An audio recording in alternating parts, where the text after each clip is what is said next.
राजकारणातून संपलेल्यांचा एकत्र येऊन काय उपयोग, असं नारायण राणे यांनी म्हटलंय. उद्धव आणि राज ठाकरेंच्या मनोमिलनाच्या चर्चांवर राणे यांनी ही प्रतिक्रिया दिली आहे. उद्धव ठाकरे राजकारणामधून संपत चाललेत असा टोला देखील त्यांनी लगावलाय.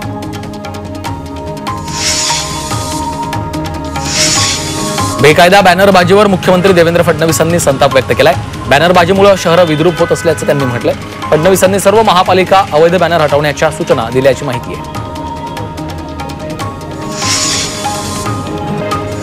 शिवसेना उद्धव बाळासाहेब ठाकरे पक्षाचे नेते विनायक राऊत डोंबिवलीत दाखल झाले. त्यांनी पहलगाम दहशतवादी हल्ल्यात मृत्युमुखी पडलेल्या संजय लेले, अतुल मोने आणि हेमंत जोशींच्या कुटुंबियांची भेट घेतली आणि त्यांचं सांत्वन केलं.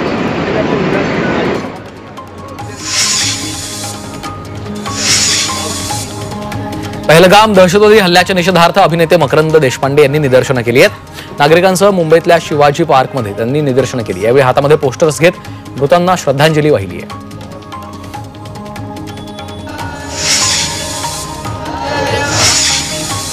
पहलगामच्या निषेधार्थ मनसेनं मुंबईत आंदोलन केलंय. पाकिस्तानच्या विरोधात जोरदार घोषणाबाजी केली. पाकिस्तानवर संपूर्ण बहिष्कार टाकण्याची मागणी केली आहे.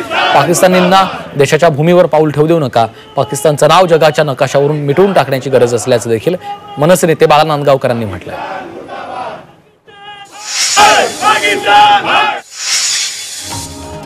पहलगामच्या हल्ल्यानंतर मुंबई पोलिसांनी शहरात ऑपरेशन ऑल आउट राबवलंय. या कारवाईत मुंबई पोलिसांचे सर्व वरिष्ठ अधिकारी सहभागी होते. या कारवाईत 192 ठिकाणांवर शोध मोहीम राबवण्यात आली आहे. यावेळी शहरात नाकाबंदी दरम्यान 7235 वाहनांची तपासणी केली. पहलगाम हल्ल्यानंतर सुरक्षेच्या दृष्टीनं मुंबई पोलिसांनी ऑल आउट ऑपरेशन राबवलंय.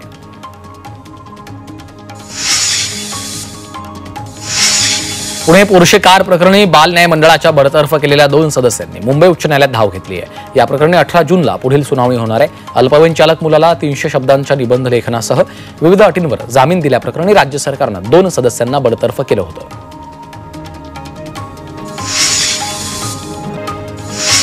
अक्षय शिंदे एन्काउंटर प्रकरणाच्या तपासाची कागदपत्र सीआयडीनं एसआयटीकडे सुपूर्द केली आहेत. एसआयटी याचा अभ्यास करून पुढचा तपास करणार आहे, अशी माहिती एका अधिकाऱ्यानं दिली. दरम्यान 7 एप्रिलला हायकोर्टानं तपासाची कागदपत्र एसआयटीला देण्याचे निर्देश सीआयडीला दिले होते. कल्याणमध्ये क्षुल्लक कारणावरून तरुणानं 3 हल्ला केला. एकाच कुटुंबातील 3 कात्रीनं वार केलेत. हल्ल्यात एकाचा मृत्यू झालाय तर एक मुलगा गंभीर जखमी आहे. कल्याणच्या एपीएमसी मार्केटमध्ये ही घटना घडली. मुंबईतील गोरेगाव पत्राचाळ पुनर्वसन प्रकल्पातील इमारतीच्या बांधकाम गुणवत्तेचं मूल्यांकन करण्यासाठी 2 तज्ज्ञांची नियुक्ती करा, असे आदेश हायकोर्टानं वीर माता जिजाबाई टेक्नॉलॉजिकल इन्स्टिट्यूटला दिलेत. इमारतीच्या बांधकामाचा दर्जा खूपच निकृष्ट आहे, असा मुद्दा याचिकेद्वारे उपस्थित केला होता. याचिकेवर सुनावणी करताना कोर्टानं हे आदेश दिलेत. नवी मुंबईतील एनआरआय पोलीस ठाण्याच्या हद्दीमधील एका शाळेच्या बस चालकानं 4 वर्षीय विद्यार्थी मुलासोबत अनैसर्गिक कृत्य केल्याची बाब समोर आली आहे. याबाबत विद्यार्थ्याच्या पालकांनी पोलीस ठाण्यामध्ये धाव घेत घडलेला प्रकार सांगितला. पोलिसांनी आरोपीला अटक केली असून 30 एप्रिलपर्यंत पोलीस कोठडी सुनावली आहे.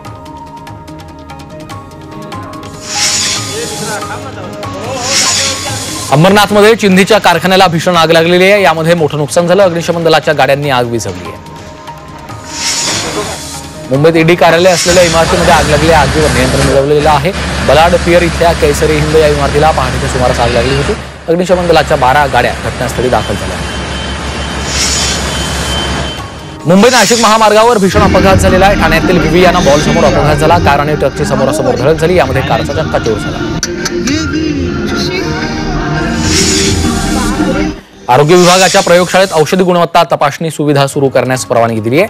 काही महिन्यांपूर्वी राज्यातल्या सरकारी रुग्णालयात बनावट औषधांचा पुरवठा झाल्याचं निदर्शनास आलं होतं. त्यानंतर राज्याच्या आरोग्य विभागाने याची गंभीर दखल घेतली आहे. मुंबईमधील एल्फिन्स्टन पूल बंदचा एसटी प्रवाशांना फटका बसणार आहे. पूल बंद केल्यामुळे महामंडळाच्या परळ आगारातून सुटणाऱ्या गाड्यांच्या मार्गात बदल करण्यात येणार आहे. त्यामुळे या आगारातून सुटणाऱ्या बसच्या तिकीट दरात 10 रुपयांची वाढ करण्यात येणार आहे. अंधेरीमधील मरोड चर्च रोड इथं महापालिकेकडनं सुरू असलेल्या रस्त्याच्या काँक्रिटीकरणाचं काम रहिवाशांसाठी डोकेदुखी ठरतंय. हे काम करताना रस्त्याची उंची वाढवण्यात आली आहे. त्यामुळे पावसाळ्यात रस्त्यालगतची घरं आणि दुकानांमध्ये पाणी शिरण्याची भीती रहिवाशांनी व्यक्त केली आहे.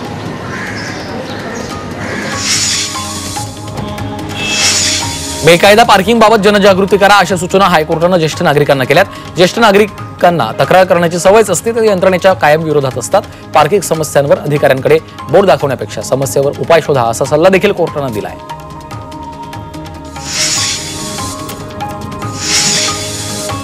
एसटी महामंडळाच्या नव्या ई बसमधून प्रवास करण्यासाठी सर्वसामान्यांना आता मोठी प्रतीक्षा करावी लागणार आहे.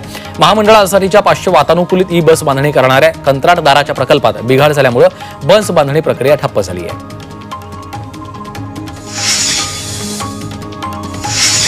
ठाण्यातील श्री प्रतिष्ठान या सामाजिक संस्थेनं श्रीनगरमध्ये रक्तदान शिबिराचं आयोजन केलं होतं. याला नागरिकांचा चांगला प्रतिसाद मिळाला. 100हून अधिक लोकांनी रक्तदान केलंय.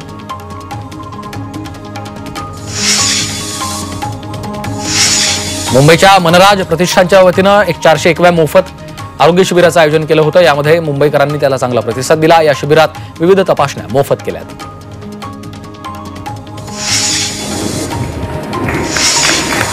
पालघरमध्ये river teachers of Bordi legacies and lessons या पुस्तकाचा प्रकाशन समारंभ पार पडला. दिगंबर राऊतांनी पुस्तकाचं लेखन केलंय तर डॉक्टर अंजली कुलकर्णी यांनी हे पुस्तक अनुवादित केलं. ठाणे भिवंडी कल्याण या मेट्रो रेल्वे मार्गाचं काम ठाणे ते धामणकर नाक्यापर्यंत पूर्ण झालं. मात्र धामणकर नाका ते दुर्गाडी या दरम्यान मेट्रोच्या कामात अनेक अडचणी आहेत. धामणकर नाका ते दुर्गाडी मेट्रोचा मार्ग हा भुयारी असेल अशी माहिती खासदार बाळ्यामामा उर्फ सुरेश म्हात्रे यांनी दिली. हार्बर मार्गावर पुन्हा एसी लोकल धावणार आहेत. 14 एसी लोकल फेऱ्यांसाठी प्रशासनाकडून नियोजन केलंय. 5 वर्षांनी पुन्हा एकदा हार्बरवर एसी लोकल धावणार असून 14 फेऱ्या सुरू करण्यात येणार आहेत. मुंबईकर रेल्वे प्रवाशांच्या सुरक्षेसाठी रेल्वे स्थानक आणि परिसरातील 10,000 सीसीटीव्ही यंत्रणांच्या माध्यमातून प्रभावी नजर असणार आहे. मुंबईतील दैनंदिन प्रवासी आणि देशविदेशातल्या पर्यटकांच्या सुरक्षेसाठी रेल्वे पोलीस सज्ज आहेत. दहिसर परिसरामध्ये रिक्षातच 12 तोळे सोनं असलेली बॅग राहिली. त्या संदर्भात दहिसर पोलीस ठाण्यामध्ये तक्रार केली असता पोलिसांनी अवघ्या 2 तासात बॅग मिळवली. यावेळी तक्रारदारानं पोलिसांचे आभार मानले. 3.5 मुहूर्तांपैकी एक असलेल्या अक्षय तृतीयेच्या मुहूर्तावर हमखास सोनं किंवा घर खरेदी करण्याची परंपरा आहे. मात्र सध्या सोन्याच्या दरानं 1 लाखाचा टप्पा पार केला. सोन्याचे दर खाली येण्याचं नाव नाही. त्यामुळे 3.5 मुहूर्तांपैकी एक असलेल्या अक्षय तृतीयेच्या मुहूर्तावर ग्राहकांचा कल सोनं किंवा चांदी खरेदीकडे अधिक असणार आहे.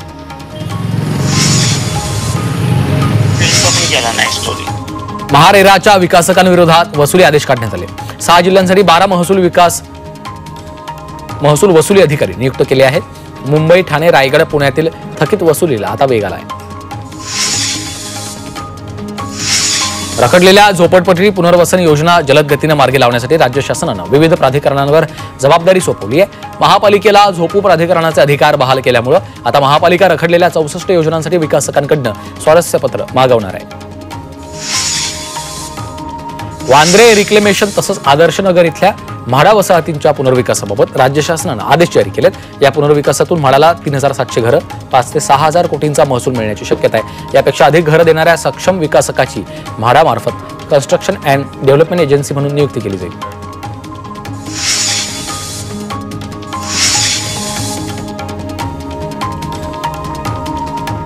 आगामी पावसाळ्यात मीरा भाईंदर शहराची परिस्थिती बिघडू नये म्हणून महापालिका आयुक्तांकडून मान्सूनपूर्व तयारीचा आढावा घेण्यात आलाय. यावेळी सर्व विभागांना आवश्यक कामाच्या सूचना दिल्यात.